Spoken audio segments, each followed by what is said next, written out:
En el Ángelus del 8 de diciembre de 1988, Solemnidad de la Inmaculada Concepción, decía San Juan Pablo II: el dogma de la Inmaculada Concepción puede decirse que es una maravillosa síntesis doctrinal de la fe cristiana.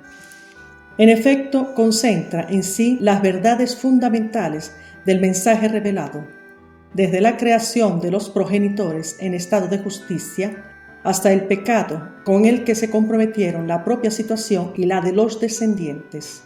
Desde la promesa inicial hecha a Adán y Eva en el protoevangelio, a su maravillosa relación mediante la encarnación del Verbo en el seno purísimo de María, desde la situación desesperada de la humanidad arrojada a la condenación eterna, a la perspectiva de la salvación final y a la participación de la felicidad misma de Dios. Entre los privilegios que Dios ha otorgado a la Virgen María en atención a su excelsa dignidad de Madre de Dios y en virtud de los méritos de su Hijo, es de destacar el de su Inmaculada Concepción, reconocido por la Iglesia desde sus inicios y definido como dogma de fe el 8 de diciembre de 1854 por el Papa Pío IX en la bula Ineffabilis Deus. En esta carta apostólica, el romano pontífice no hizo sino recoger con diligencia y sancionar con su autoridad la voz de los santos padres y de toda la Iglesia, que siempre se había dejado oír desde los tiempos antiguos hasta nuestros días. Pío XII, sobre la bula Ineffabilis en Fulgentius Corona, nos dice: se afirma la plenitud de gracia en María desde el comienzo de su existencia. Toda la argumentación de la bula implica esta verdad y expresamente declara que la Virgen fue la sede de todas las gracias divinas, adornada con todos los dones del Espíritu Santo, y más aún, tesoro casi infinito y abismo inagotable de esos mismos dones, de tal modo que nunca ha sido sometida a la maldición. La inmunidad otorgada a María es una gracia del Dios Todopoderoso que constituye un privilegio singular. Se diría que Dios se interpone entre María y el pecado para que éste ni siquiera la roce por un instante. Es un privilegio extraordinario concedido a la que había de ser Madre de Dios. Y añade Pío XII: este singular privilegio es a nadie concedido, sino a la que fue elevada a la dignidad de Madre de Dios y en previsión de los méritos de su Hijo, Redentor del hombre. Siempre en la bula Ineffabilis, Pío IX indica brevemente que la Iglesia Católica, iluminada siempre por el Espíritu Santo, no ha cesado de explicar más y más cada día, de proponer y de fomentar esta original inocencia de la Virgen excelsa, coherente en grado sumo con su admirable santidad y dignidad sublime de Madre de Dios. El arcángel Gabriel, en la Anunciación, la saluda con la palabra Kairé, traducido significa alégrate, y no la llama María, sino que se dirige a ella con el término Kexairitomene, que traducimos llena de gracia. Es una singular y solemne salutación, nunca antes entonces oída.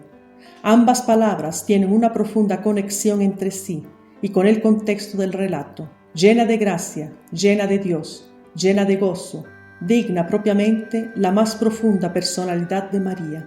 La plenitud de gracia indica la dádiva sobrenatural de la que se beneficia María porque ha sido elegida y destinada a ser Madre de Cristo.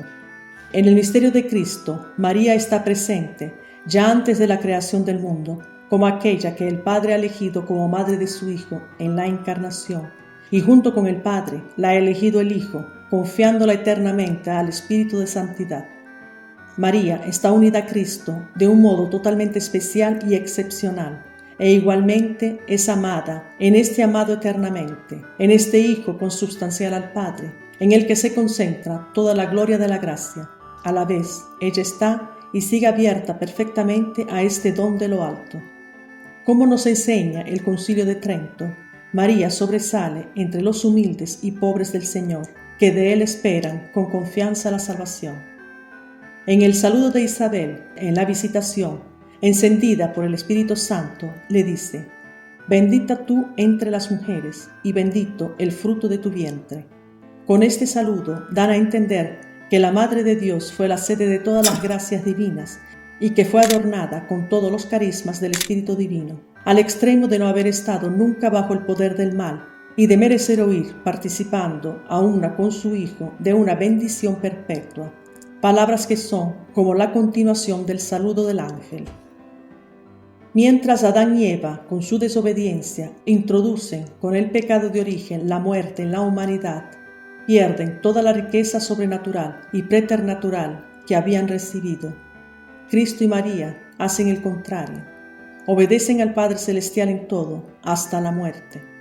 Son hijos de Adán, pertenecen plenamente al género humano, pero su pureza, su gracia es plena, son inmaculados. Con esto borran lo hecho por Adán y Eva, como si el tiempo y la historia empezasen de nuevo.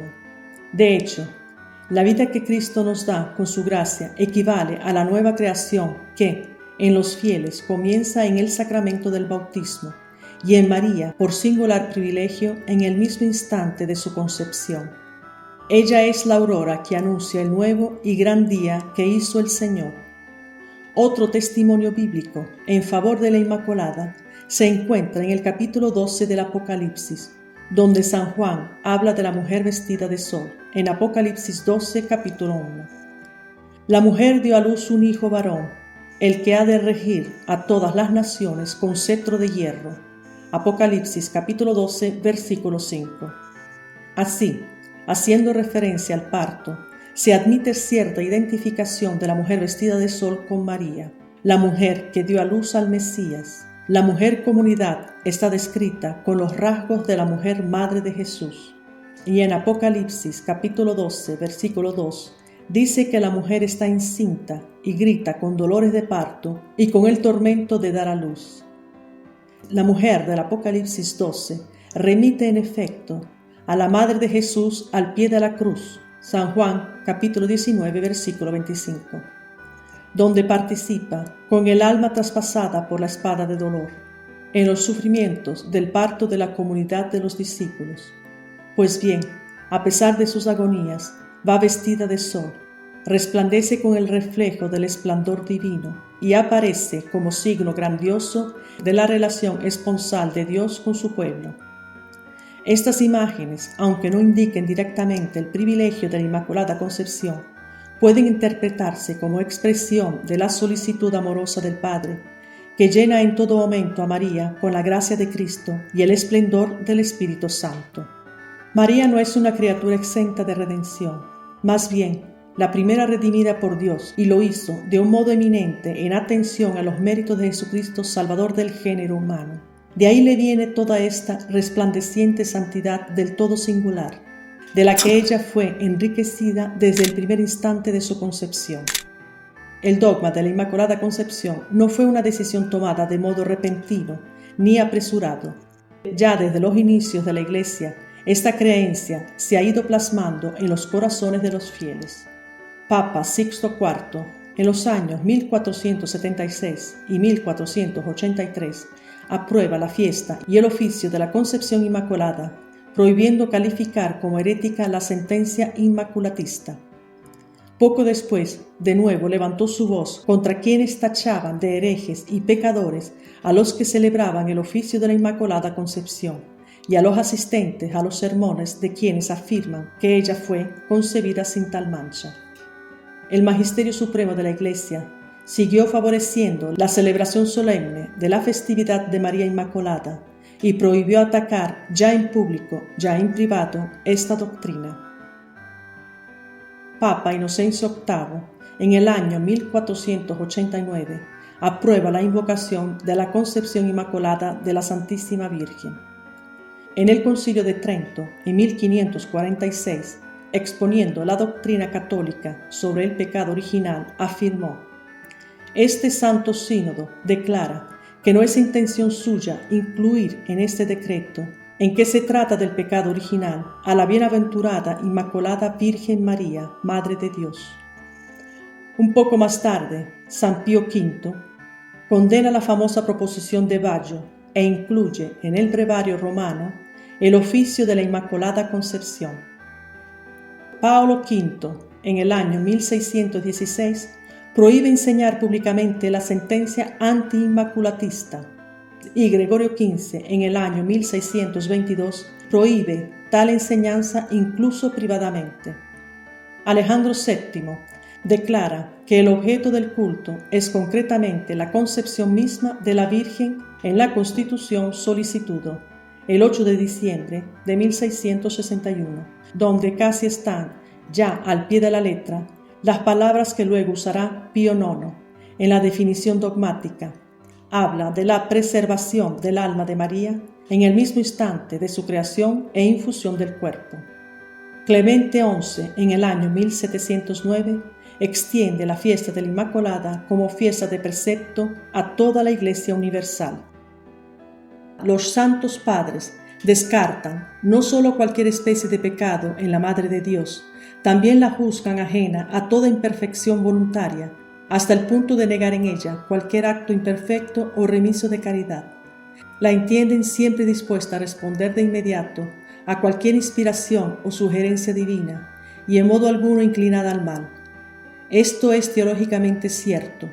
Ninguna pasión desordenada, ninguna vana caridad, ninguna vana distracción venía a atenuar su amor por Dios, y su celo por la restauración de la vida sobrenatural de las almas era proporcional a ese impulso, y se ofrecía incesantemente y ofrecía a su Hijo por nuestra salvación.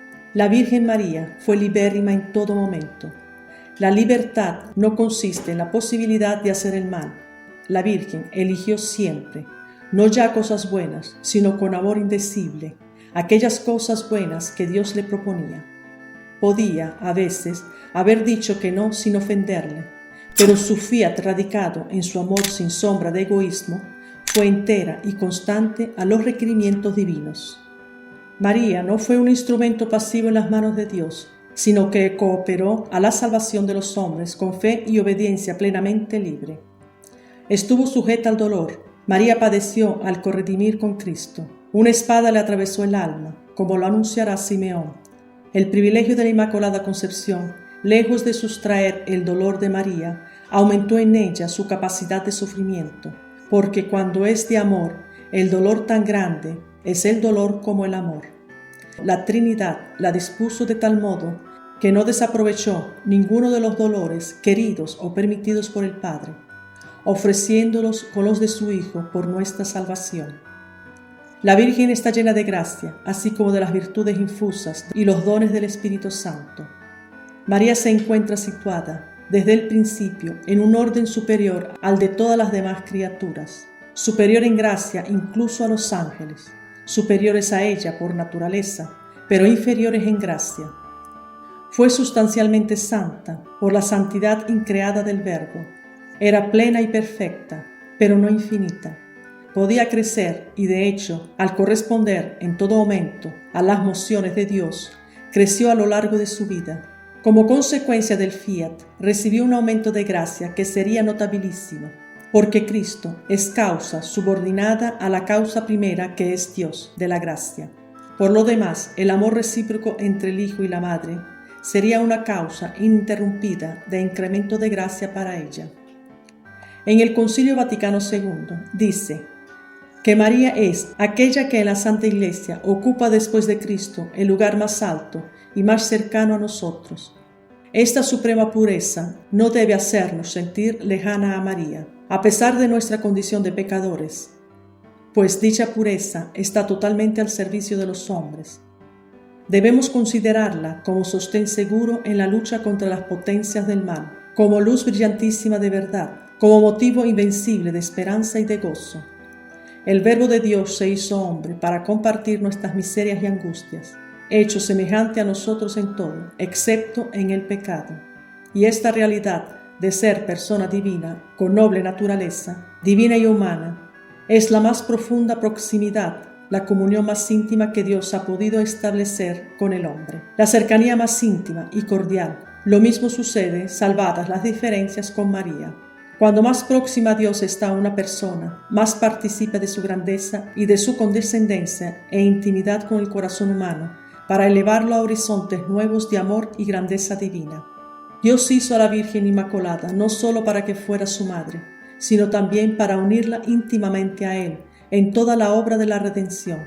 lo mismo cuando ésta se lleva a cabo en el Calvario que cuando se aplica en los distintos momentos de la vida de cada ser humano. Quiso Dios reunir en María todos los privilegios y dones de la gracia para que fuera también nuestra madre, nuestra abogada y auxiliadora. Así resulta ser, como dice Pablo VI, la mujer toda ideal, toda real, que presenta a su Hijo nuestras lágrimas y nuestras alegrías, para que Dios las bendiga. Papa Pío XII dijo, que no hay en verdad para los sagrados pastores y para los fieles todos, nada más dulce ni más grato que honrar, venerar, invocar y predicar con fervor y afecto en todas partes a la Virgen Madre de Dios, concebida sin pecado original. Finalmente cito a Paul Claudel, el ejemplar típico de toda alma, la Santísima Virgen, la Inmaculada Concepción, esa criatura sublime que el Eterno puso delante de sus ojos como para animarse a crear al mundo. ¿Cómo extrañar, pues, que a su vista se cicatricen las llagas, que lo torcido, toda una arquitectura dislocada, se enderece, que los sentidos obturados se abran otra vez, que los tejidos destrozados se reconstruyan, que los corazones oprimidos se dilaten, que nos sintamos en cuerpo y alma invitados a imitar a esa imagen de Dios que brilla en lo alto, humilde, triunfante, agradecida, creyente y suplicante? Ella pisa con sus talones las zarzas secas del invierno y a sus pies florecen ya las rosas de primavera. Ella nos alarga su rosario invitándonos a subir. Sí, Madre de Dios, imagen suya, contigo queremos ir subiendo de rosa en rosa hasta llegar a la felicidad infinita. Alabados siempre sean los corazones de Jesús, José y María. Dios los bendiga.